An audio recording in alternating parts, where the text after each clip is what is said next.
Okej. Mirë, dëgjues të dashur, mirë se vini në podcastin Fitin Shqip. Sot kemi një episod special dhe jemi këtu me disa nga trajnerët e Elite Sporting Club, me Mihalin, Kristin dhe Arlindin, edhe unë Lediani. Sot kemi menduar që të shpenzojmë pak kohë dhe të flasim për benefitet e trajnimit personal. Elite Sporting Club ishte pioner në ofrimin e trajnimit personal gati 4 vite më parë, kur u hap. Por ne kemi shumë histori dhe raste konkrete klientësh që kanë ndjekur trajnim personal dhe kanë marrë për tyre benefite, për të të flasim sot, cilat janë disa nga këto benefite.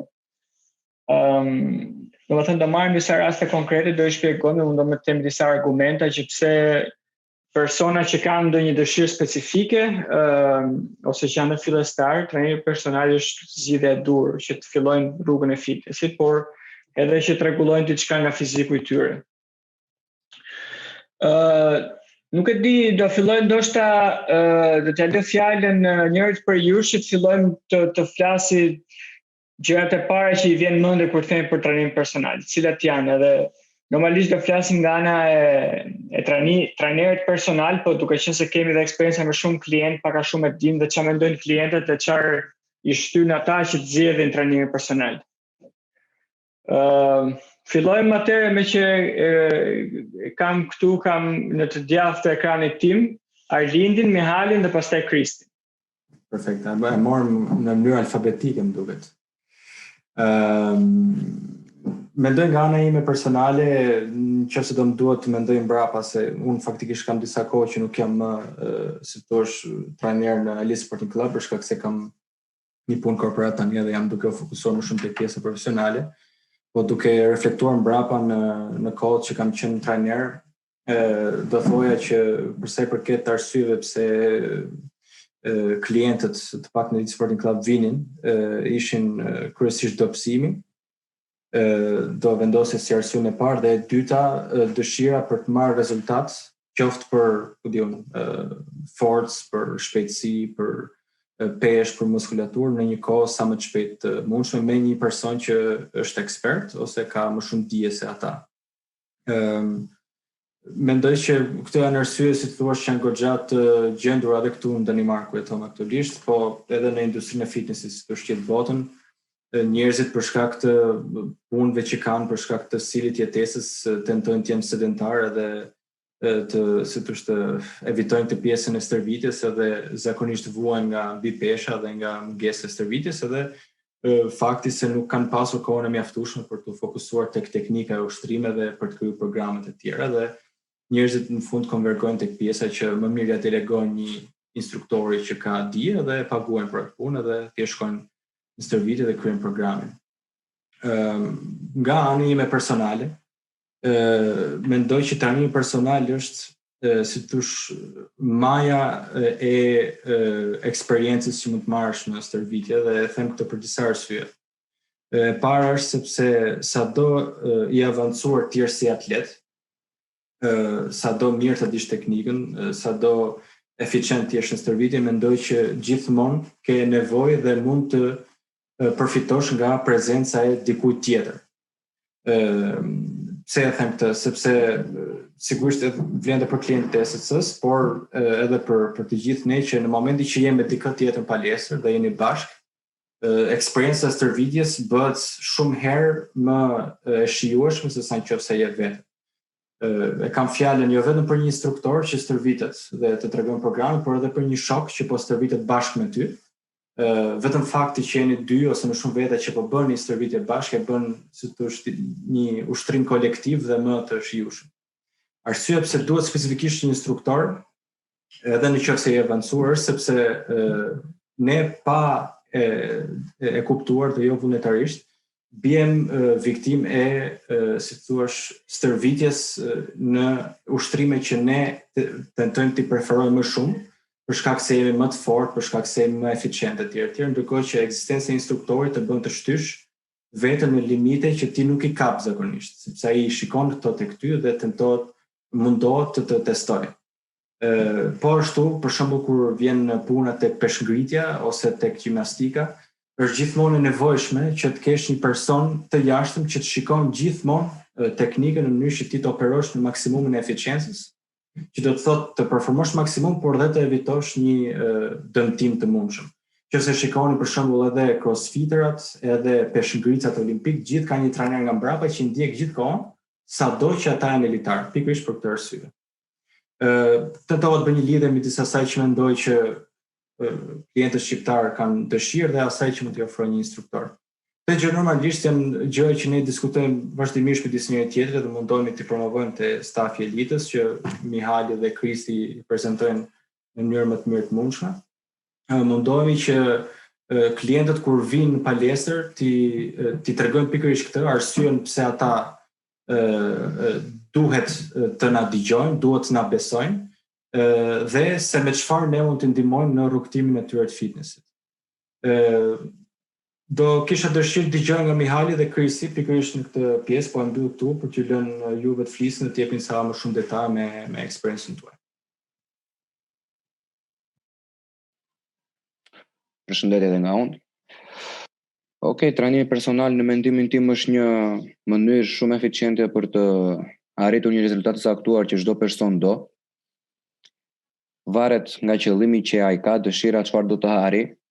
Unë personalisht kam pothuajse 2 vjet e gjysmë që punoj në Elite Sporting Club dhe eksperienca ime profesionale më ka treguar që ka shumë lloj personash të cilët duan gjëra të ndryshme për të arritur me një stërvitje të caktuar, si për shembull kam pas persona që kanë qenë shumë pasiv në jetën e tyre ose kanë bërë një jetesë shumë të keqe, le të themi, zakonisht, edhe duke bërë një trajnim personal thjesht kanë dashur që të rregullojnë pjesën e jetesës së tyre dhe të bëjnë një jetë më aktive, të bëjnë trupin më të fuqishëm edhe të përballojnë jetën më mirë.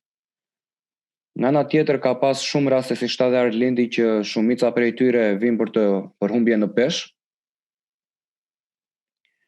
Edhe kjo është një mënyrë që ata të arrin këtë qëllim duke bërë shumë ushtrime, të cilat janë shumë efektive për këtë që ata duan, por besoj që efekti kryesor që ka trajneri personal mbi ta është motivimi. Domethënë ja them shumë klientëve që nëse një person më vjen për trajnim personal, puna që ai bën në përqindje me punën që unë bëj për të është diku te 90% me 10%. Domethënë 90% e punës që bëhet duhet të jetë vetë nga klienti. Domethënë ai personi që vjen duhet të ketë motivin, duhet të ketë dëshirën për të arritur diçka, edhe unë ose kushdo si trajner me atë 10% që ka në dorë, mundohet që të përfshi sa më shumë edhe të ketë një efekt sa më të madh te ai 90% që ai vetë personi ka në dorë për të arritur rezultatin që ai do.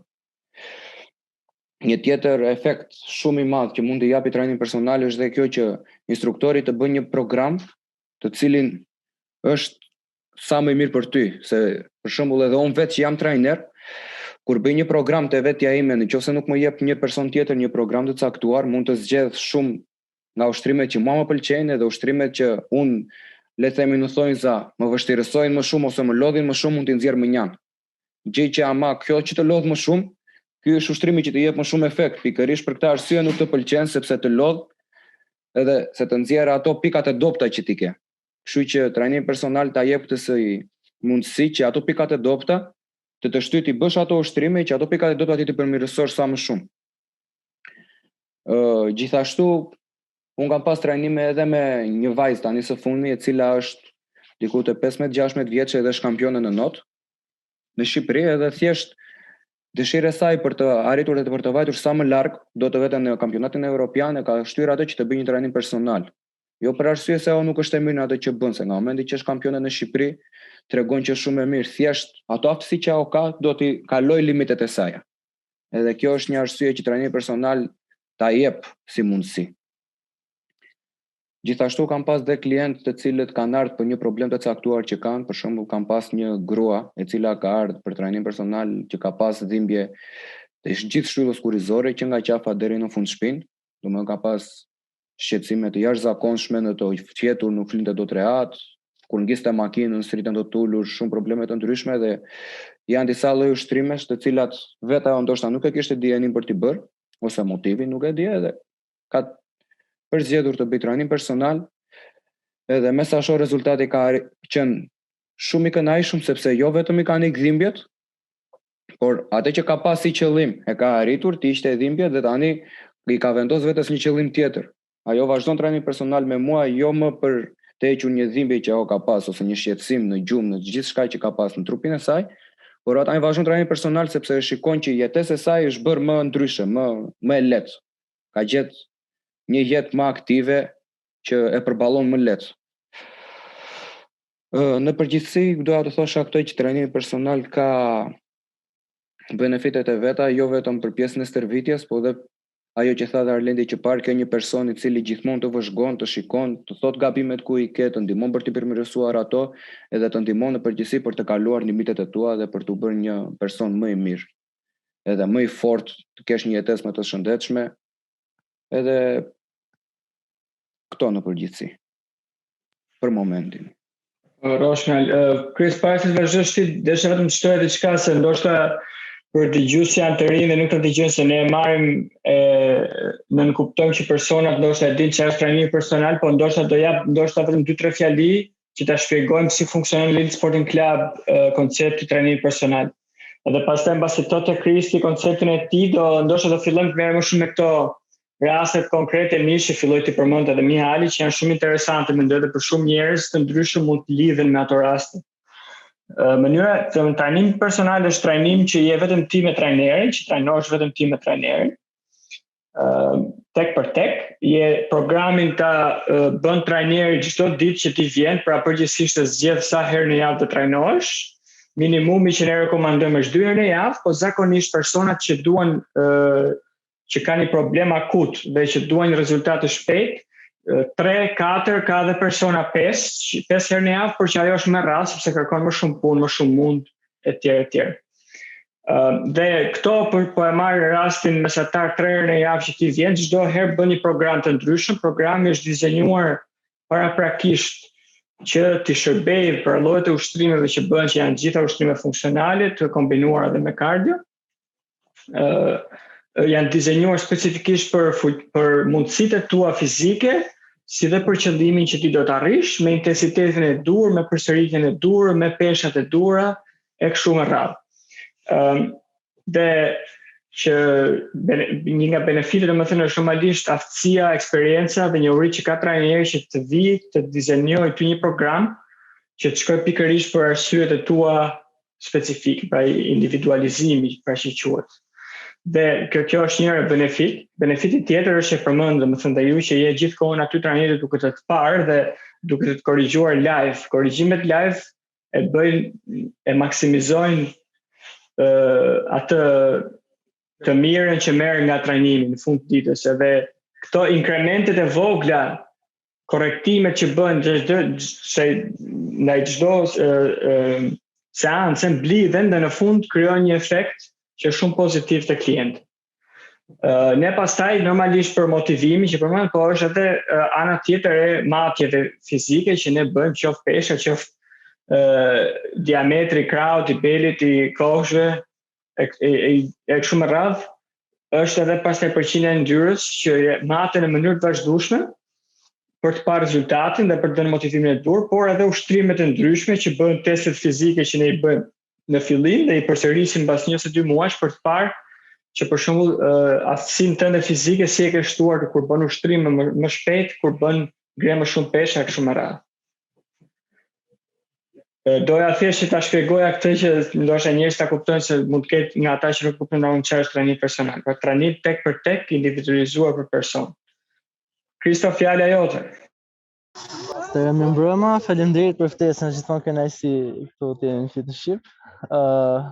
Atë përsa i përket trajnimit personal, unë faktikisht nga eksperienca ime do doja që në fillim të kategorizoja në 2 lloje klientët, të informuar dhe të pa informuar, dhe informimin e kam, domethënë kur them informim, i referohem sa informacion kanë klientët kur vinë në lidhje me trajnimin, qenit healthy, fit, dhe optikën që kanë domethënë për qenit fit. Është thjesht aparencë, ana estetike, apo thjesht duhet të jenë shëndetshëm, duhet të jenë aktiv. Rastet më të shpeshta që na ka ndodhur pak nga eksperienca ime flas në Elite Sport Club si trajner personal kanë qenë që njerëzit vinë si sa dhe lindi për të rënë në peshë. Kjo faktikisht lidhet me shumë gjëra. Sipas mendimit tim ka të bëjë shumë mënyra të ushqyerjes, mentaliteti, njerëzit në përgjithësi, rutina ditore, fitnessi shifet shumë si aktivitet aksesor, si diçka që po kam kohë e bëj, po kam kohë se bëj, është më shumë edhe si luks, sidomos për sa i përket trajnimit personal konsiderohet si luks, sepse duke qenë se ka dhe kosto pak më të mëdha se trajnimit në përgjithësi, normal, vetëm. Dhe për këtë arsye shumë njerëz neglizhojnë atë pikturën e madhe që është përpara tyre. Për të folur më konkretisht, një klient që nuk është shumë i informuar në përgjithësi, por thjesht ka një dëshirë, ka një qëllim që do të arrijë, është already a good start. Në sensin që vjen, informohet, domethënë thotë që ka një problematik caktuar, diskuton, caktohet një frekuencë trajnimi, shihet nëse ka historik medikal, bëhet një test fizik për të parë sa mobilitet dhe fleksibilitet ka, sa intensitet, volum mund përballoj, dhe pastaj nga aty fillon krijohet një program specifik për klientin, në mënyrë që të jetë sa më eficient. Tani pse kësaj metodike ose mënyrë pune që ndiqet ka benefitet e veta, duke filluar që nga supervizimi, në momentin që ke një trajner që është aty me ty dhe gjithë fokusi dhe vëmendja e tij është tek ty, normalisht lëvizja në ushtrime, teknika dhe forma gjithmonë janë të përmirësuara, ke shanse të reduktuara gati zero, domethënë për të dëmtuar. Normalisht rritet eficienca, ke edhe rezultate më të shpejta, dhe nga ana tjetër gjithashtu gjitha këto bashkë bën që edhe klienti të jetë i motivuar. Pra, momentin që ti e di që ke dikë që ke lënë një orar dhe të pret në filan datë, filan vend, është e vështirë që thjesht shmangesh sepse përton, ose shmangesh sepse sot ndihesh sikur s'do të stërvitesh. Ndryshe për shembull nga një eksperiencë në group training ose nëse bën vetë, se thua ha mos e për një gjirit s'bëhet gjë, është ty në bën. Që pjesa e motivimit është shumë, domethënë, në lidhje ngushtë. Dhe jo vetëm këtë aspekt, po edhe në aspektin që klientët duke arritur rezultate, duke arritur më shumë pranë atij versionit vetes që duan të jenë, edhe kënaqen, edhe siç thotë i shtohet dëshira që të stërviten edhe të mësojnë më shumë. Një vëmendje veçantë në Elite është që klienti përveç stërvitjes përfiton një eksperiencë. Dhe çfarë do të them me eksperiencë është që klienti edukohet, informohet edhe për gjëra që lidhen jashtë palestrës, duke filluar që nga paternat e gjumit, ushqimi, tips edhe hints, domethënë që mos të prishi dietën, deri tek forma e ushtrimeve, si duhet ekzekutohet, që nesër pas nesër nëse ai vendos që të stërvitet vetë ose shkputet nga palestra, ose ka pas këtë raste që kemi pasur klientë që janë stërvitur një periudhë caktuar kohe pastaj kanë shkuar jashtë shtetit, ai domethënë ta shfrytëzon në maksimum atë sesion, atë kohë, në mënyrë që ajo gjë t'i shërbejë edhe nesër pas nesër për gjërat personale, për stërvitet. Nga ana tjetër, benefitet e trajnimit personal përfshin për mendimin tim edhe varietatin. Përmendën edhe djem Arlini me Mihalin pak më lart, që në momentin që ke dikë që bën një program specifik për ty, ke gjëra që mund pëlqejnë ose që mund të jesh shumë i mirë, jo domosdoshmërisht pëlqejnë, por siç ka edhe gjëra që nuk pëlqejnë edhe ndoshta i ke më të vështira për të performuar. Fakti që është gjithmonë i ndryshueshëm edhe domethënë ka nga të gjithë ushtrimet, është mirë për dy gjëra. Së pari për anën e disiplinës, që për mua është fjala kyç në trajnimin personal, se në momentin që dikush është disiplinuar, është më kollaj që të jetë motivuar edhe të shohë rezultate dhe ta inkorporojë si pjesë të rutinës së jetës së përditshme, stërvitjen. Dhe domethënë trajnimi personal është luan rol kyç në këtë pjesë. Për sa i përket janë edhe këshillat ose tips që mund të jepen për të bërë kreativ me ushtrimet, për të bërë rutina nëse do të stërvitesh dhe vetë. Pastaj një problem tjetër që nuk u përmend deri tani është edhe nuk e di si ta në shqip, është që plato. Domethënë shumë njerëz fillojnë diku udhtimin, avancojnë shumë, pastaj vjen një pikë që duket sikur nuk po avancojnë dot, ose sikur s'kan çfarë të bëjnë më. Në këtë moment është krucial, domethënë roli i një trajneri personal, sepse të ndihmon pikërisht se si ti të ta shtysh veten përtej limiteve që aktualisht mendon se ke arritur edhe nuk po sheh më progres, edhe të jep një pikturë të re se si të stërvitesh në mënyrë funksionale dhe mund të mbikëqyr në progresin tënd.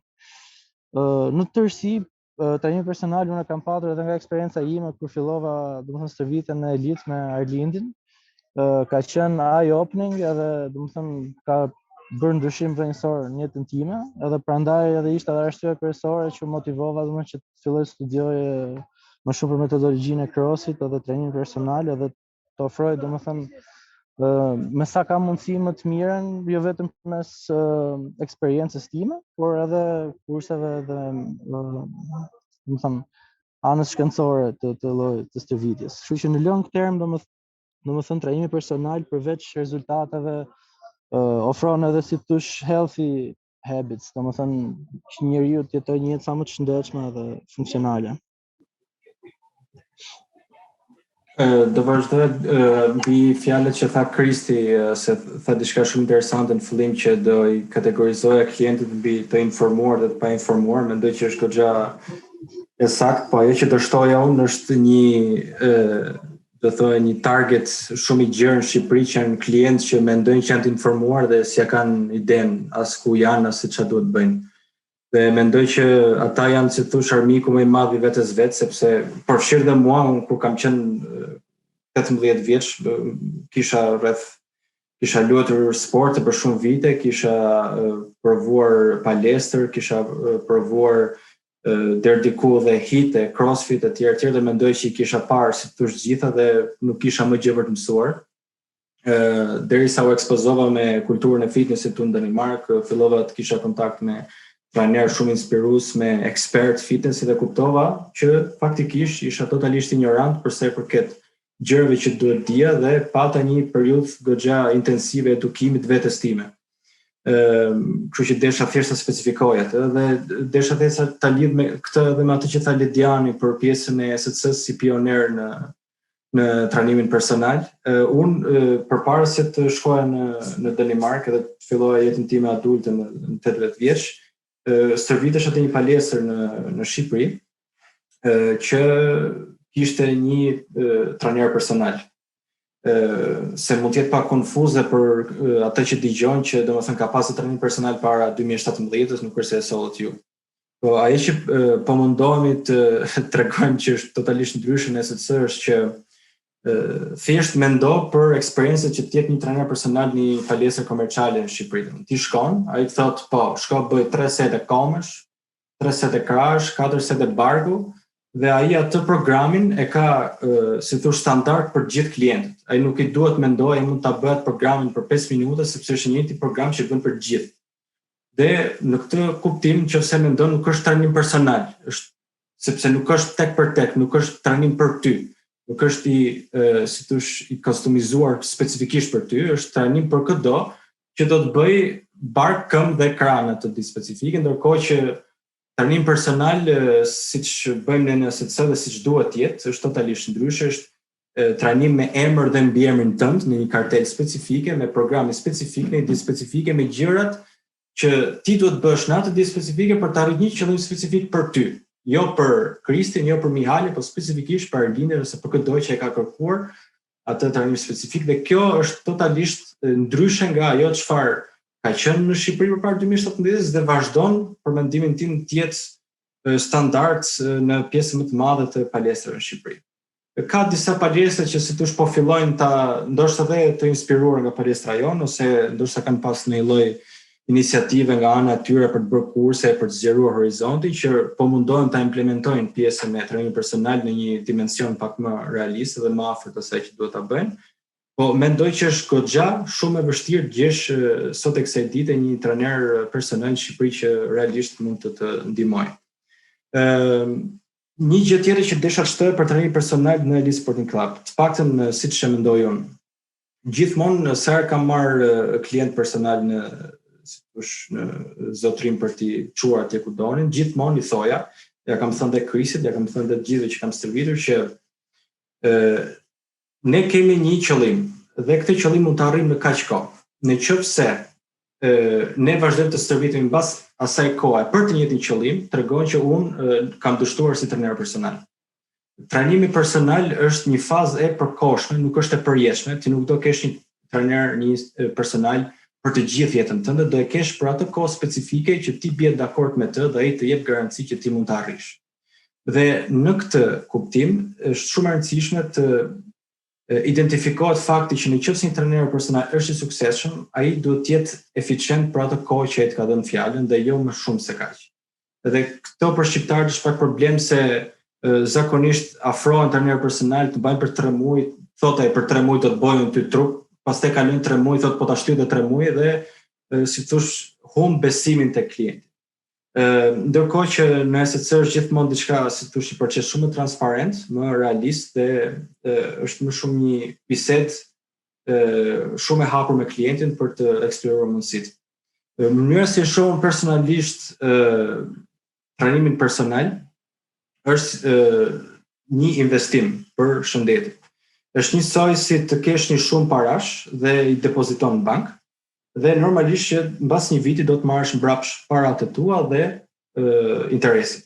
Nëse do merrni të metaforë dhe ta shndrojmë për trajnim personal, do konsideroja paranë tënde, pra kapitalin, si shëndetin që merr mbrapsht, e kthyer në vlerë parash që ke dhënë, dhe interesin që merr nga depozita si edukimin dhe informimin që ti ke marr nga trajnimi personal dhe nga instruktori.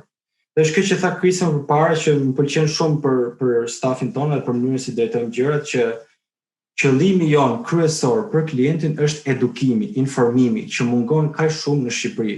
Është që ai personi ta kuptojë që ajo nuk është thjesht një girë që ti e merr dhe e çon nga pika A në pikën B dhe pastaj shkon flegjum. Është më shumë se aq, ka një arsye mbrapa dhe ka një përfundim dhe ai person duhet ta kuptojë pse e bën atë gjë. Sepse nëse e kupton dhe nëse edukohet, e para disiplinohet dhe do vazhdojë stërvitet me veten e vetes, me shokun e vet, mbasi ne mbarojmë kontratën e trajnimit personal, por gjithashtu një mundësi për klientin që të hapi sy dhe të shikojë, si thosh, pikturën më të madhe, të shikojë se ajo që ai po bën është diçka që është atashuar me cilësinë e jetës vet dhe është diçka që e ka për detyrë ndaj vetes që ta bëj në vazhdimsi. Faktikisht marr shkas nga kjo që the Arlin.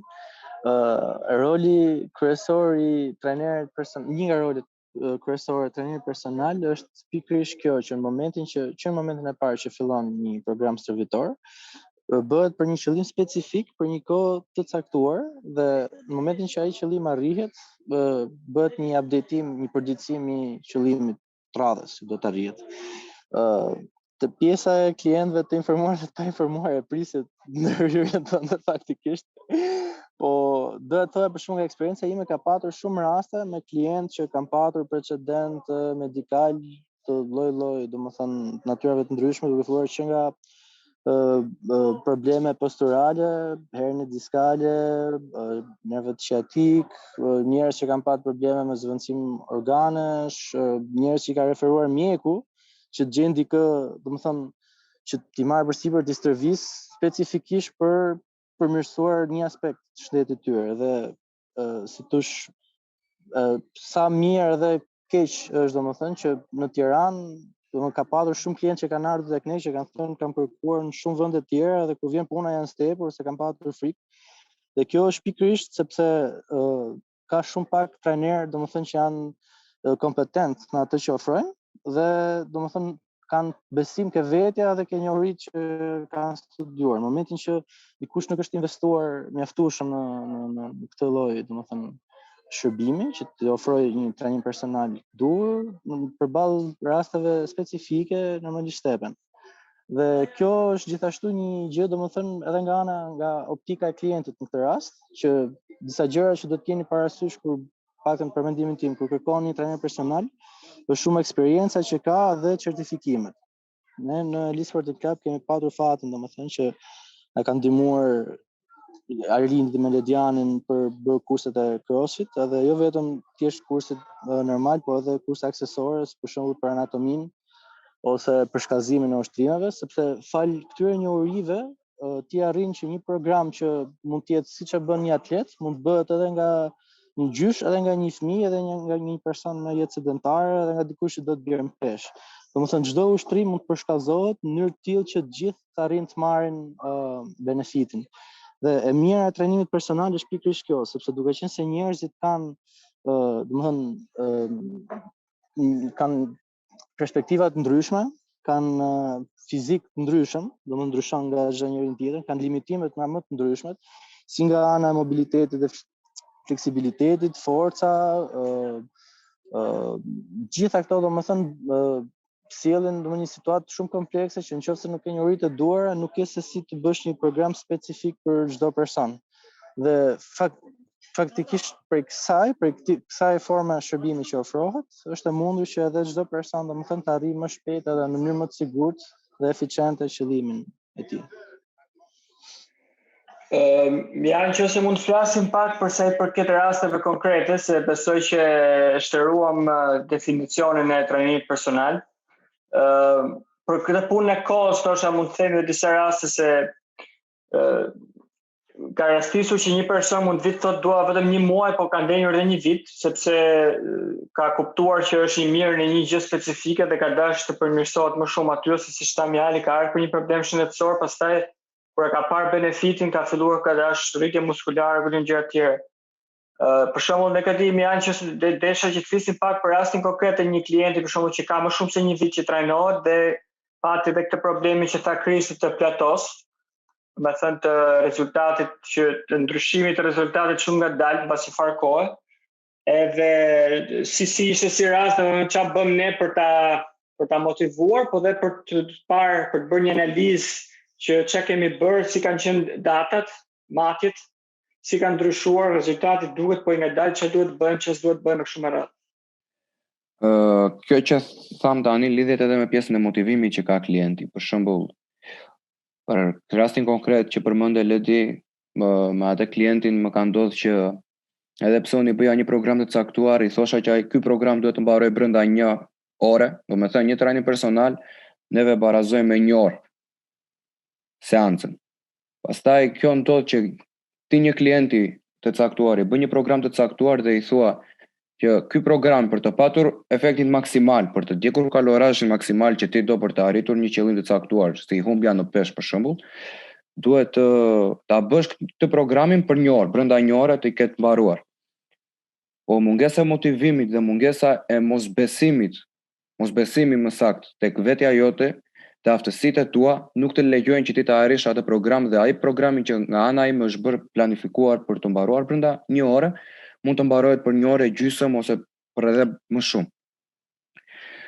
Kjo pastaj bën që marrja e rezultateve mos të jetë ajo që ne dëshirojmë, pasi edhe stërvitja, pulsi për shembull, do shumë herë më pak se ajo që ne duam. Se në qoftë se ti bën të njëjtin lloj stërvitje me të njëjtin program, për shembull, çdo klient mund të harxojë edhe 500 kalori, po në qoftë se është i njëjti program, ai mund të harxojë edhe 700 kalori. Si mund të bëhet kjo duke patur një lloj programi të njëjta ushtrime vazhdimisht? Thjesht duke rritur performancën, duke rritur shpejtësinë, atë program që ti e bën për 1 orë e gjysmë e bën për 1 orë, atëherë ti ke rezultat maksimal, pasi dhe pulsi jot është shumë më i lartë gjatë kohës që ti e bën këtë program, e duke qenë pulsi i lartë, ti arrin të djegësh dhe më shumë kalori. Pastaj Ky është dhe termi i progresionit që përdoret, që studiohet në botën e fitnessit, programimit të programeve të fitnessit, është shumë i rëndësishëm termi i progresion, përdoret shumë te bodybuilders, pasi dhe muskulatura vet ka një lloj rritet, po ka një farë kohë që rritja pastaj natyrale nuk është më në të njëjtat nivele që ka qenë kur sapo e fillova trajnimin. Kështu që ka shumë shkencëra që si ta optimizosh atë anën e fundit. Pikërisht. Pastaj mendoj se edhe mënyra se si bashk është dhe kjo që pjesa kur bllokohesh në një pjesë mund të kërkosh edhe pse je trajner, edhe pse mund të kesh shumë dijeni, ka shumë njerëz që thonë unë jam trajner shumë i mirë, edhe di shumë gjëra për fitnessin, mund të bëj gjithçka. Edhe unë për veten mund të them që jam një trajner nga më të mirët në Shqipëri, di shumë gjëra, por njëkohësisht në të njëjtën kohë nuk di asgjë rreth fitnessit. Domethënë bota e fitnessit është aq e madhe sa që nëse unë personalisht nëse has një problem, do jam shumë i hapur të gjej një trajner që unë mendoj se është më i mirë se mua, si për shembull ty Ledi Arlind ose Kristi, që ti marr një këshill si mund të më ndihmoj se shiko, në këtë trajnim unë ka këtë problem me këtë klient. Do me thënë, ka shumë trajner të cilët edhe këte e marrin si bazë e thonë që unë di gjithçka, edhe nuk duan të marrin më nga të tjerët, po kjo është një gabim shumë i madh, se siç thash, fitnessi është një botë shumë e madhe që mund të dish shumë gjëra, po njëkohësisht nuk di asgjë. Mendoj që është edhe një problem kultural ky, sepse unë mund të kem takuar instruktor ose trajner që kanë master në shkencën e fitnessit dhe kanë punuar me atlet olimpik danes, edhe prapë kur flet me ta janë njerëzit më humble, pra më, nuk e di si e thon shqip, por modest. Janë njerëz më modest, nuk thotë që unë di gjithçka, ndërsa në Shqipëri do të pak ndonjëherë pak e kundërta që edhe pse s'din asgjë thonë që ti diçka, po nuk do t'i hyj asaj. Po ideja është kjo që një benefit tjetër që ofrohet nga koncepti i Sporting Club është dhe pikërisht ky fakt që ne sot jemi këtu, jemi 4 vetë, kemi edhe disa të tjerë, por që fatkeqësisht nuk patëm mundësi të vinin për këtë bisedë, do vinë biseda të tjera, që kemi mundësi të bëjmë këtë sparring që quhet, pa që të marrim edhe mendjen e njëri tjetrit për një rast konkret që kemi.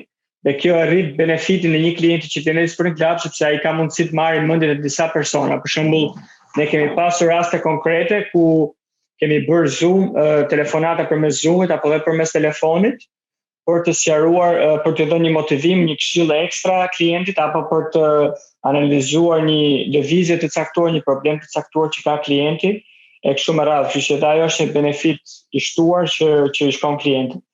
Kjo një dhe që doja të shtoja tjetër për sa i përket rasteve të ndryshme të trajnimit personal. Unë për shembull në Shqipëri kam pasur disa 10 klient, po them, të llojeve të ndryshme dhe nëse duhet të veçojë ndonjë rast për shembull që mund të ketë mbetur në mendje, ka qenë një klient i huaj që kam pasur që erdhi me një kërkesë shumë specifike, donte trajnim shpejtësie dhe eksploziviteti. Pra të gjitha programet që ne i bëm ti klienti ishin të tilla, pra me eksplozion me vrap, me pak pesha normalisht dhe me pesha në ato të vizje që duhen. Person tjetër që kam pasur ka qenë problem me skolioz, që faktikisht se përmendëm si problem, po është problem që shumë klientë vinë, që donë të ushtrime të caktuara mobiliteti për shpinin. Shumë lloje raste ndryshme që mendoj që ja vlen që ti përmendim këtu për të kuptuar rëndësinë, domethënë të trajnimit personal në fund ditës dhe që pse çdo person që ka një problem do të vjedhet paraqitet. Nuk e di nëse ka raste të tjera. Po, Mihal, vazhdo, fal. Okej. Mund të shtoja edhe këtë pjesë e trajnimit personal, se përmendëm shumë, po ka dhe nga këta lloj njerëzish për shembull të cilët vinë në palestër si klientë të rinj dhe më thonë që nuk kam fare eksperiencë për pjesën e fitnessit, jam kaq vite, për shembull më kanë ardhur njerëz që mund të jenë mbi 30 vjeç ose edhe djem të rinj ose vajza të reja 20 vjeçar, edhe më thonë që unë s'kam bërë asnjëherë fitness ose nuk kam bërë asnjëherë trajnim personal, por dua të bëj pjesë e klasave. A jam i aftuar ta bëj pjesën e klasës me grupin dhe të kem një performancë aq të mirë sa grupi? Edhe besoj se edhe në këta persona të cilët nuk kanë fare eksperiencë në këtë, edhe nëse vinë në klasat tona, ne i kushtojmë rëndësinë e dur dhe prapë arrin për të kapur atë rezultatin që ai do. Po më ka rastisur me 2-3 klientë, mos të gaboj, të cilët kanë nisur me mua si trajnim personal në fillim në palestrën tonë, 1 muaj, 2 muaj, se ata kanë marrë veten, kanë rregulluar një performancë shumë të mirë, edhe tashmë janë bërë pjesë e klasave tona, edhe pse mund të kenë ndaluar trajnimin personal, ata nuk i janë ndarë palestrës tonë dhe vazhdojnë sepse kanë parë ato benefitet e veta, edhe kanë parë se sa mirë është të dish të trajnohesh sakt, me teknikë të sakt, se kjo është kryesorja, se nuk duam asnjë person që të dëmtohet nga ata që vinë në palestër, kështu që pjesa e teknikës është shumë pjesë të madhe, shumë përqindje të madhe të interesit dhe të vëmendjes që duhet të kemi ndaj klientit. Edhe kanë filluar si fillim me trajnim personal dhe tashmë janë pjesë akoma e palestrës tonë, duke bërë klasa të ndryshme si crossi, si bodybuilding, kutija Rexi që kemi, edhe hiti, pse jo. Faktikisht të shtoja edhe diçka te kjo pjesë, kaloj pak si, domethënë pa u përmendur, pa u dhënë rëndësi e dur. Trajnimi personal përveç rasteve kur personi është i informuar ose jo informuar ose që do të arrijë diçka ose ndoshta s'do ose s'di çfarë do të arrijë, thjesht do të jetë aktiv, mbulon edhe një optik tjetër, ka edhe një mënyrë, do të parë një aspekt tjetër që klienti dhe trajneri krijojnë një marrëdhënie që kalon përtej asaj që ti rri një orë, ti do bësh 10 lëvizje, unë do t'i numëroj 3 raunde, 1 2 3 4 5 6 7 8 9, edhe ti do shkosh bësh dushën dhe shife njerëz tjetër.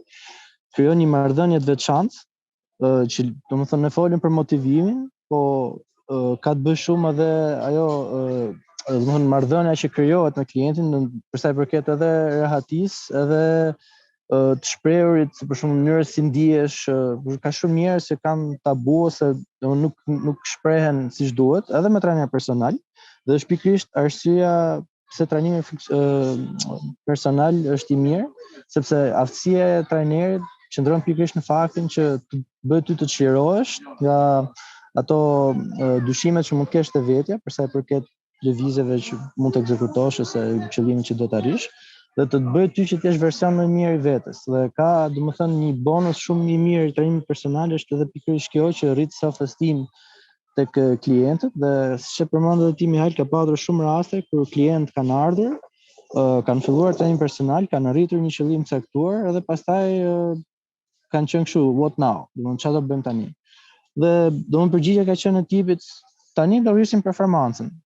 Ti ke aftësinë, je fleksibël, je mobile, lëviz mirë, ke rritur intensitetin, tash ose do bëhesh pjesë e klasave, ose mos të vitesh dhe vetë, ose puna jote, qofse do të merremi specifikisht, unë do të ofroj disa gjëra ku mendoj që ti mund përmirësohesh, ose që ke nevojë të përmirësosh. Dhe domethënë kjo është pikërisht ajo marrëdhënia që krijon, që nuk preferoj ta quaj shumë marrëdhënie shoqërore, sepse del pak nga aspekti trajnimit personal, po deri diku, për shembull, marrëdhënia ime me klient që kam pasur trajnim personal dalin edhe përtej palesës, sepse ata realisht e përmendën përpara, ka patur unë kam patur një influencë edhe nga ana, domethënë, jetës përditshme, një ndikim, një edukim, një informim që ata e mbartin me vete gjatë gjithë kohës. Edhe për këto ata janë mirënjohës, dhe unë jam shumë mirënjohës për gjithë eksperiencën që kam patur domethënë me klientë në institucion.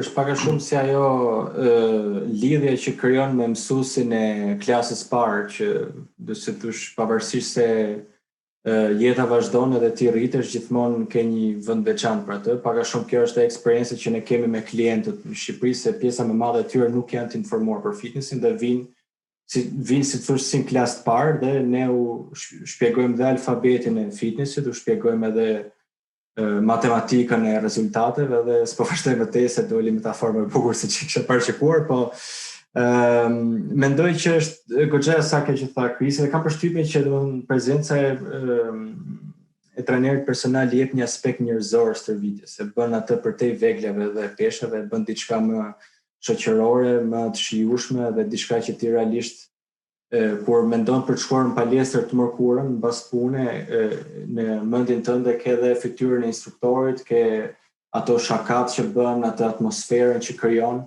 edhe jep një tjetër lloj eksperiencë e klientit, që normalisht e motivon edhe bën të ecë më shpejt drejt të qëllimit. Nga ana ime desha vetëm për sa i përket rasteve specifike, se kam përshtypjen që edhe unë u mora me një aspekt tjetër të trajnimit edhe harrova të shpreh çfarë mund të daj nga eksperjenca ime, nga gjithë ato raste që kam pasur nga rreth 2 vite eksperiencë në trajnim personal në eSporting Club. Mendoj që ato që janë më reprezentuese të popullatës të trajnimit personal që kam përjetuar, ka qenë Spari është normalisht rasti më i suksesshëm, që është Kristi, që jam shumë e fat që e kam kaluar dhe unë atë eksperiencë si instruktor, edhe ka qenë domethënë një ndër gjërat më të mira që kam bërë në jetën time, që nga fakti që si thosh mbajta fjalën, po dhe nga ana që ishte diçka që unë e kisha me shumë qejf si instruktor, domethënë që nga ato ditët që Kristi ishte shumë i si thosh pa qejf, pa dëshirë për të stërvitur, shkoja e bia derës, e merja me zor, shkonim stërviteshin, dhe pash se si evoloj në si thosh në një marrëdhënie shumë të bukur, ku ai vinte me qejf dhe e shtynte edhe veten përtej asaj që unë mendoja që mund ta bënte. Për shembull, një ditë, edhe kjo është histori e vërtet, po përgatiteshim për gjysmë maratonën e Tiranës. Krisi ishte akoma i rënd në atë kohë dhe vetëm nga një koment që bërë një shoku im që ai nuk e bën dot, domethënë kurrë, i ka hypur treadmillit ose makinës vrapit dhe ka bërë 22.1 kilometra pa përgatitje, pa nxemje, vetëm nga inati që kishte në atë kohë, kështu që ishte diçka shumë inspiruese edhe për mua. Jo se unë e shtyva me frymën e shenjtë, po sepse si thosh ishte kënaqësi edhe për mua që thosh ajo ishte maksimumi i gjithë programacionit që kisha bërë me Krisin në atë kohë. Një rast tjetër është pak a shumë në limë atë që tha Lediani, që ishte një grua që kishte shumë probleme me pjesën e shpinës mbas lindjes gocës. Ajo kishte shumë dhimbje sa që çoi edhe natën dhe duhet hecte që të lëvizte muskujt e shpinës dhe që ti pushonte dhimbje dhe nuk flinte dot në shpinën e saj. Edhe mbas 6 seancës trajnimi personal nuk kishte më asnjë farë dhimbje nga shpina. Atë do e konsideroj si një rast shumë tipik nga ana e klientit dhe një sukses nga ana e instruktorit që si thosh për 5-6 seanca të arrish të ndryshosh jetën e një personi me aq pak kohë. Ndërsa për sa i përket pjesës elitare, se tani përmendëm humbjen pesh, problem fizik, për pjesën elitare do përmendja si thuaç një klient shumë të stërvitur, shumë të aftë fizikisht, që donte të rriste performancën për sa i përket specifikisht eksplozionit edhe shpejtësisë. Ai ishte basketbollist në Amerikë. Dhe e ndihmova me ushtrime specifike të targetuar për basketbollin, për të rritur shpejtësinë, koordinimin, shkathësinë, balancën, atë endurance, specifikisht për atë sport, dhe ka qenë një ndër rastet shumë sfiduese për mua si instruktor, që të punoj me një person që e kishte kaluar këtë fazën e personit që nuk di çfarë të bëj, që nuk di si stërvitet, po ishte person shumë informuar që donte atë the extra edge, atë 1% ekstra që ta bënte atë të ishte një atlet i shkëlqyer dhe ishte eksperiencë goxha e bukur për mua. Thjesht për të shtuar që eksperjenca e instruktorit është shumë sfiduese edhe për neve, dhe është diçka që duhet të mbaj duke menduar gjatë ditës dhe të mbaj më të gishteve për ta variuar, për ta bërë sa më të vështirë brenda asaj që mund të arrihet dhe të jesh i kujdesshëm që të mbash fjalën që ke dhënë.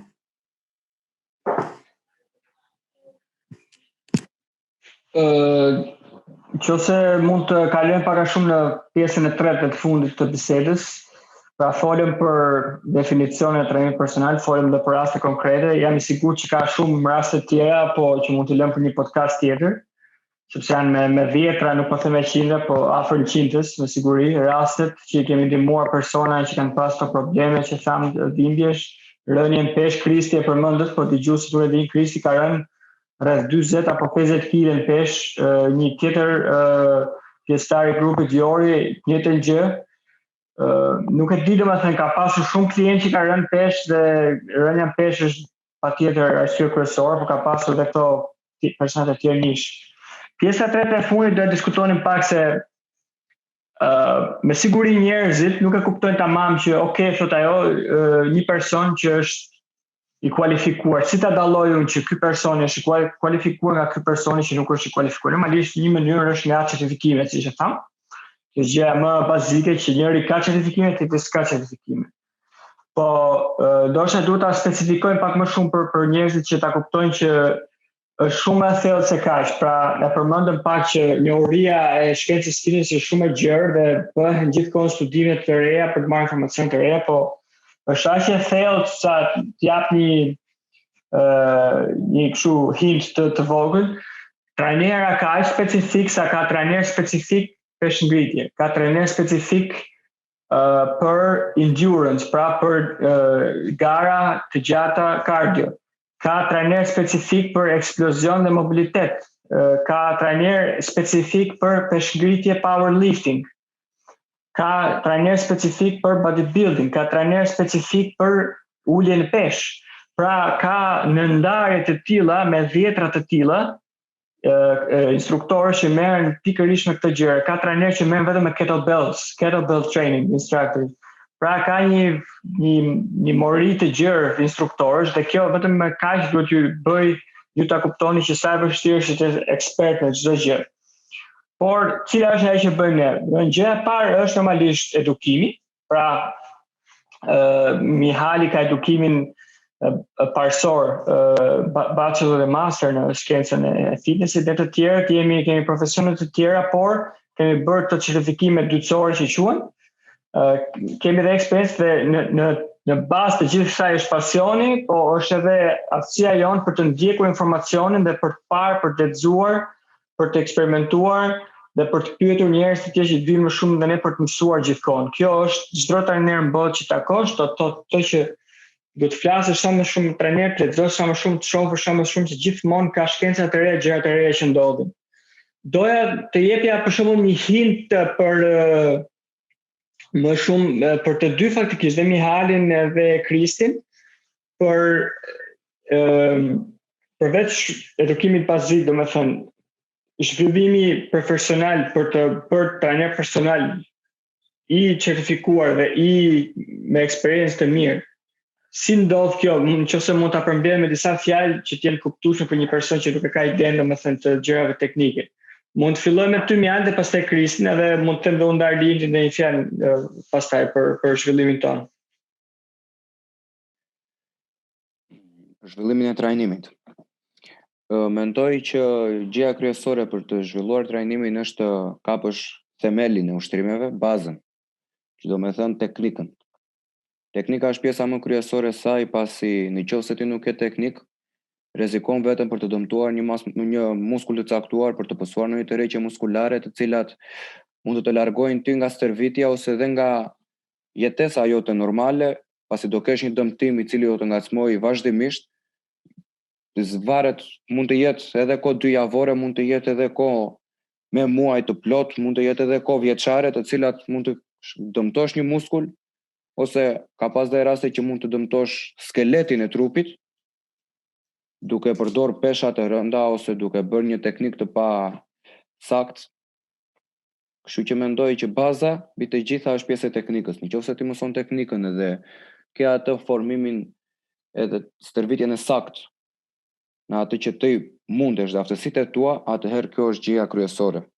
Se ka shumë njerëz të cilët mendojnë unë jam shumë i fortë, mund të din teknikën shumë perfekte, po marrin e zëm deadliftin, i fusin 300 kg atje, e në momentin që vetë angrihet edhe pse e di si bëhet teknika e saktë, vetëm nga egoizmi që unë e bëj, prish teknikën, prish të këtëra dhe pëson një dëmtim që as vetë nuk e pret, ose në bench press, mund të pëson një tërheqje që në pjesën e pektoralit që as vetë nuk e pret, edhe ajo ta largojë nga pjesa e stërvitjes, nga një hobi, nga një dëshirë që ka ai për të stërvitur, për një kohë shumë të gjatë të caktuar. Kështu që kjo është gjëja kryesore, mendoj unë, të heqim egoizmin, të bëjmë atë që ne kemi dëshirë, mos të fokusohemi te pjesa e peshës ose e dukjes, se ne shqiptarët mbahemi çik që duam të vemi të bëjmë stërvitje për të dukur më tepër dhe nuk mendojmë shëndetin ton, po thjesht kemi atë idenë se si do dukemi tek tjetri, si do na shikojë tjetri, si do flasi tjetri mirë për neve, si do mburemi ne ndaj të tjerëve.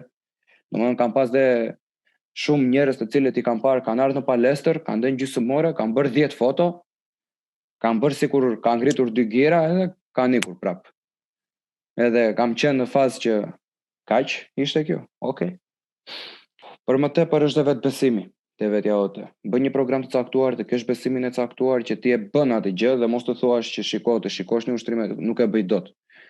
Kam pas në trajnime personale për shembull edhe njerëz të cilët i kam dhënë një program të caktuar dhe vetëm duke parë programin pa ekzekutuar thonë nuk e bëj dot. Pse duhet mos ta kesh të mosbesim? Edhe më ka ndodhur edhe rast që pasi e ka bërë atë programin të më ketë thënë si ka mundësi që ti më njeh mua më mirë se që njoh unë veten. Është pikërisht kjo mosbesimi që ti ke ndaj vetes tënde, edhe kur shikon një ushtrim i cili ti në fakt nuk të pëlqen, sepse të vështirëson, ti mendon se nuk e bën dot, po e vërteta është ti e bën, thjesht duhet ta përmirësosh. Duhet ta lejosh vetëm për ta përmirësuar atë që s'bën dot, edhe jo të thuash nuk e bëj dhe ta lësh pas dore, se më ka ndodhur me shumë njerëz kjo gjë dhe në fund ka marrë një konfirmim që faleminderit që ma bëre, sepse as vetë nuk e dija që mund ta bëje. Kështu që mos ta zgjas shumë, mendoj që kjo është baza e të gjitha, vetbesimi, dëshira, motivimi, edhe mbi të gjitha që është kryesorja është të mësosh një teknik të saktë, edhe mos të kesh atë mburjen mbi këtë tyre që të dukesh të bësh diçka vetëm për të dukur, po ta bësh atë sepse vërtet ti do ta bësh edhe të ke benefit ti për veten tënde. Domethënë çdo gjë që bën rreth fitnessit e bën për veten tënde, nuk e bën për asnjë tjetër. Kështu që besoj se kjo është gjëja kryesore. Ti fokusohesh vetes tënde dhe jo të tjerëve rreth teje. Faktikisht për ta bërë, domethënë sa më të thjesht fare, në rast banal, domethënë nëse ti ke një problem me tubin e lavatricës që ka nxjerr ujë, është përmbyt shtëpia ose ke diçka. Merr telefonin hidraulikun. Prishet një qark elektrik, një prizë ose do të montosh një prizë 3, merr elektricistin. Do të hash i vakt mirë ta shijosh. Do shkosh në restorant me emër që njeh shefin e kuzhinës. Do të biesh në peshë se ke një problematik caktuar me anën fizike që do të arrish. Do të takosh një trajner personal. Kaq e thjeshtë është. Kostoja që vjen me këtë shërbim që ofrohet pastaj nuk është thjesht ajo rruga që do trajneri që të vinë palestër, do kaloj një orë me ty, do të mërë ca repse se do harxoj çik oksigjen, edhe do të kalosh mirë shife me ditën tjetër. Jo. Kostoja kryesore është pikërisht në orët edhe domethënë që shpenzohen për studim, për njohuri, jo vetëm nga ana teorike, por edhe për t'i vënë praktik. Janë kosto domethënë që ai trajneri, siç thamë dhe ne, do më bëhet brainstorming, mund pyesë edhe kolegë tjerë, është gjithkohë zonë tips, domethënë që kërkoj që të jetë version më i mirë, të ketë sa më shumë njohuri. Është pikërisht kjo ajo domethënë që vlerësohet në atë formën e pagesës trajnimit personal edhe domethënë prandaj është edhe një shërbim i veçantë edhe eficient, sepse përveç dikujt që thjesht është aty fizikisht me ty gjatë kohës që ti stërvitesh, është edhe dikush që të ofron realisht një shërbim të tillë. Dhe kam përshtypjen që në Shqipëri pikërisht kjo është ajo që përbën problem, sepse duke qenë se shumë njerëz mund të jenë edhe të zhgënjur nga e tillë eksperiencë, duke qenë se me njerëz të tjerë që ndoshta hiqen sikur janë aq të certifikuar ose aq të aftë.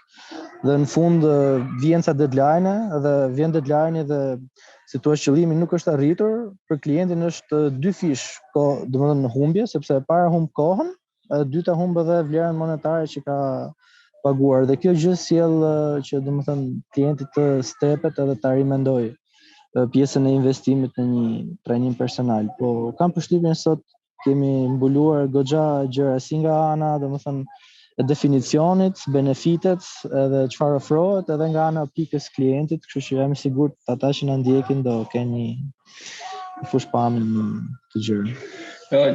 Që do të them unë sa fjalë pasi do lë Arlinit dhe ta mbyllim, po ideja është që trajneri personal domethënë e parë njëherë duhet të ketë një bazë shkencore për sa i përket anatomisë dhe fiziologjisë të trupit.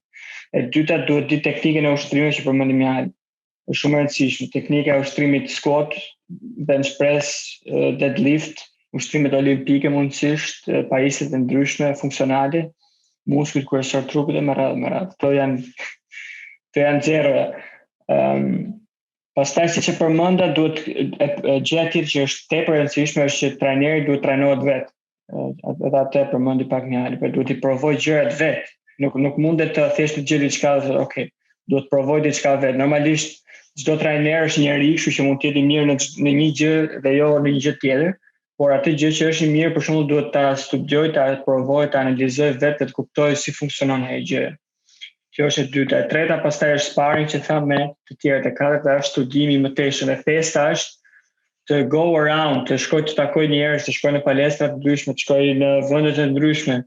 Shumë këtë gjë kam bërë nga kjo, kam mësuar jashtëzakonisht shumë, me pa palestra të ndryshme, me pa klasa të ndryshme që bëjmë këto palestra, me taku trajner të ndryshëm, me taku njerëz të ndryshëm që trajnojnë, u trajnu me ta, me marrë eksperiencë të ndryshme. Kjo të bën të mbledhësh atë eksperiencën e nevojshme që për çdo problem të ri që ti të vjen, të kesh disa pika të lidhura në kokën tënde që cili është zgjidhja e këtij problemi. Pra është një lloj si një punë, domethënë që ti gjithmonë merr eksperiencë duke e bërë atë punën. Është ke një njohuri bazike që mëson nga shkolla, pjesën tjetër ke learning by doing. Unë kam përshtypjen që Lediani i shëmbuloj të gjithë këto komponentet nga ana instruktorit, vetëm desha ta mbyll me disa fjalë për pjesën e klientit, se më bëri të reflektoj që ta krisi për sa i përket elektricistit edhe Po mendoja thjesht normalisht trajnimi personal është diçka që është më shtrenjtë se palestra normale, sepse normalisht tek për tek e vëmendje individuale të gjitha.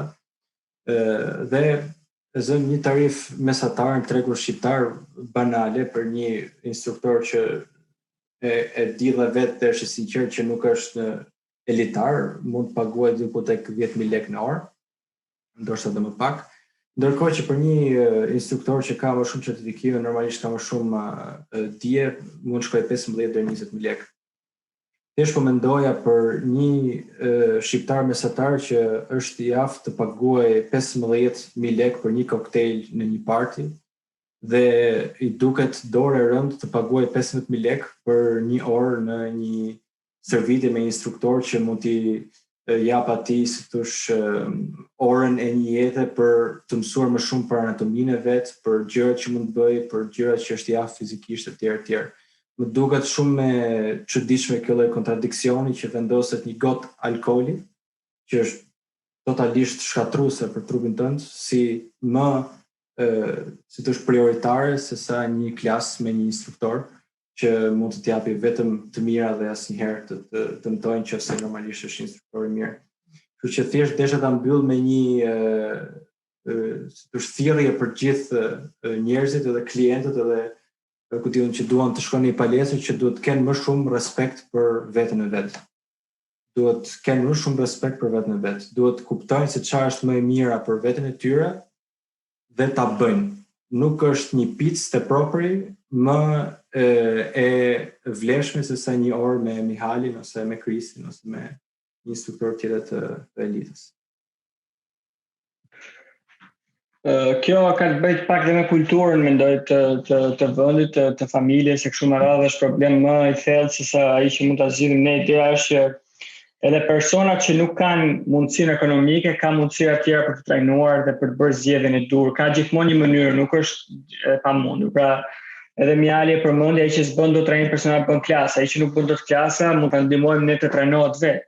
Ai që nuk trajnohet dot në palestër mund të bëjë një program që trajnohet jashtë. Pra, mënyrat janë edhe falas mund trajnohesh pa problem, por është më shumë ka të bëjë me kulturën e fitnessit, po thjesht për të dhënë një kontekst dhe me këtë besoj do ta mbyllim. Në vendet në Shqipëri këto vlera që thamë janë vlera që paguan klienti, normalisht nuk është vlera e fundit që shkon tek instruktori, megjithatë në vende të tjera, për shembull në Danimark ku ne e dim shumë mirë si funksionon tregu i fitnessit, një seancë trajnimi personal kushton pa frikë 100 euro që duhet paguaj personi. Një seancë 100 euro. Në Amerikë, ku unë vetë kam bërë, unë edhe në Danimark dhe në Amerikë për sistem instruktor, kam bërë trajnim personal me instruktor të tjerë të specializuar. Kam bërë për trajnim për powerlifting, për crossfit, për gjimnastik, kam bërë dhe një trajnim për ergonominë e trupit dhe posturën. Dhe të gjitha këto seancë më kanë kushtuar nga 100 euro seancë, një seancë. Por unë e di benefitin që kam marrë nga ato dhe njohuri që kam marrë dhe nga ato normalisht që kam aplikuar dhe tek profesioni im si trajner personal, kështu që i kam parë më shumë si investim. Por që dua thjesht të them që të jap një kontekst personave që për shembull me kualifikimin që un kam danez të trajnimit personal, këtu një orë më paguhet 100 euro, nëse në Shqipëri bëj luftë për atë 1.000 lekë dhe 2.000 lekë me klientin. Normalisht janë dy vende ndryshme me standarde ndryshme kështu me radhë, po një person që e kupton e bën investimin, sepse në fund ditës punojmë, kemi një lloj të ardhur dhe atë të ardhur duam të duhet jo thjesht ta përdorim për të ushqyer dhe për të pasur një vend ku të jetojmë, po edhe për të investuar tek vetja jonë. Desha vetëm të kthem prapë te shembulli tim se mund të ketë një dëgjues që thotë që shkojnë 100 euro në Shqipëri, 100 euro, ti paguon 100 euro atje se merr 5.000 euro. E vërtet, po pse ti klienti dashur pagu 50.000 lekë koktejlin? Se këtë i them edhe njerëzve, është shtrenjtë. Po si mund të jetë shtrenjtë kur ti po jep lekët diku tjetër për ndërkohë që ajo nuk po të jep asnjë vlerë. Mos thuaj që si kam lekët, thuaj që i përdor për diçka tjetër dhe s'mgelet me lekë për të t'i dhënë ty. Kjo është diçka më realiste që është një bisedë pak më interesante. Mendoj që është një problem kulturor, nuk është problem financiar, pjesa e 50.000 lekësh dhe 20.000 lekësh. Është problem kulturor. Ajo që do bëjmë që çdo njeri mund ta kuptojë është një kafe tek Molliri kushton 600 lekë vjetra. Besoj një person mesatar pi 3 deri në kafe në ditë, mund të them, bazuar nga grumbullimi i njerëzve për kafe, mendoj që 2-3 i pinë apo jo. Në qoftë se në ditë që janë 7 ditë javës, po e zëm 6 ditë, meqense se një ditë po e bëjnë pushim, pavarësisht se më siguri nuk e bën. Në 6 ditë, nëse një kafe do e heqësh nga agjenda jote. Një kafe 600 lekë të shumëzuar me 6, i thon çfarë i thon? I thon 3600 lekë të vjetra. Do ta shumëzosh me 4, u bë seanca jote, pra në një muaj mund të kursosh një seancë trajnimi personal ose gjysmën e lekëve për të bërë një abonim në palestër. Që është një kafe. Nëse ti vendos të kursosh 2 kafe, të bë abonimi i palestrës. Nëse ti nuk shkon direkt në palestër, por jep kohën tënde 2-3 muaj që përgatitesh për të mbledhur lekë për shkak. Pra rruga e gjendë gjithmonë. Kjo është mesazhi që duam të ashtu. Mirë, shumë faleminderit të gjithëve për bisedën shumë të këndshme. Besoj që do ta ndajmë bisedën në 2 pjesë, do ta nxjerrim. Edhe do bëjmë biseda të tjera të këtij lloji me fokus normalisht tek edukimi dhe tek informacioni falas për tregun shqiptar, e thënë në shqip, për sa i përket fitnessit, jetës shëndetshme, dhe investimit tek vetja për një jetë sa më të gjatë dhe më të shëndetshme në fund ditës. Ju falenderoj edhe një herë që më marrët kohën edhe ju uroj gjithë të mirat. Do mbajmë kontakt. Faleminderit edhe kalofshi mirë dhe juve. Shihemi herës tjetër. Faleminderit për ftesën.